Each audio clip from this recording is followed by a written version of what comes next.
ميلود حمدي يدفع 8 قناعاته، ده اللي انا هقوله. ناس كتيرة بتقول ان في اسوأ الحالات ما ينفعش تسحب قفشة وعبد الرحمن مجدي، ولكن قدر الله ما شاء فعل. انا اصلا يا جماعة كنت برضو يعني تامر مصطفى كنت اتمنى ان هو يكمل، ولكن يعني ان شاء الله الاتحاد مكمل، ولكن فعلا اتمنى ان كل الاندية الجماهيرية تبدأ يعني ترجع من تاني الاسماعيلي. ونفسي اشوف الاتحاد في الكونفدرالية او دوري ابطال افريقيا، بجد من امنياتي. الاتحاد السكندري بصراحة الموسم دوت كلاعيبة معاه لعيبة كويسة جدا. انت بتتكلم في مبولولو، فادي فريد، جون أوبوكا، 3 فراودة زي ما الكتاب بيقول. بتتكلم في نص ملعب ممتاز جدا، على رأسهم قفشة. خط دفاع يعني كويس، واخد برضو كريم الديب لعيب خبرات. خالد عبد الفتاح لاعب جاي من النادي الأهلي. محمود علاء بخبراته. جودة. جنش حارس نادي الزمالك وعنده خبرات كتير. الإدارة يا جماعة من حيث تكوين الفريق عملت اللي عليها. الإدارة عملت اللي عليها من حيث تكوين الفريق بكل صراحة. ولكن المدير الفني عليه يركز في الماتشات اللي جاية، لأن يا جماعة الدوري صعب جدا.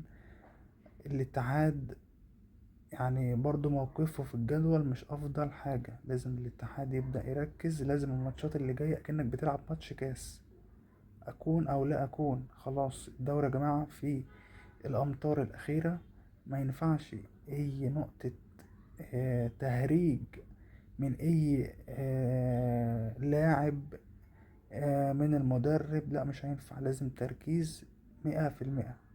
يعني زي ما بيقولوا كده 100%. لازم أعلى تركيز، لأن بصراحة الماتش النهاردة كان مخيب للآمال بكل الأشكال. النادي الاتحاد بدأ يفوق في آخر 5 دقايق. في آخر 5 دقايق. في الشوط الأول الاتحاد ضيع هدفين، في هدف ملغي، ولكن الهدف في التاني في التالت في الرابع، وكان هيخش كمان الخامس. لا، في مشكلة في قلبين الدفاع. تحس ان هما مش مفيش انسجام منهم. يعني مفيش انسجام، مفيش زي ما بيقولوا كده مفيش هارموني. لا مفيش. لازم هل الاتحاد يرجع يلعب بليبرو؟ مفيش اي مشكلة. تلعب ب3-5-2 او 5-3-2، مفيش اي مشكلة. لان البونت ليه تمنه، كل نقطة ليها تمنها.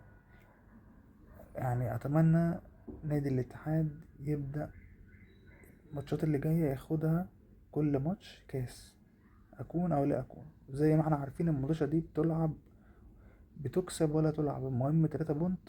وان شاء الله الموسم اللي جاي يعني يعني يبدأ الاتحاد بشكل تاني. نتمنى نشوف الاتحاد بقى في المربع الذهبي، نشوفه بيلعب في كونفدرالية دوري أبطال أفريقيا. دي أمنية.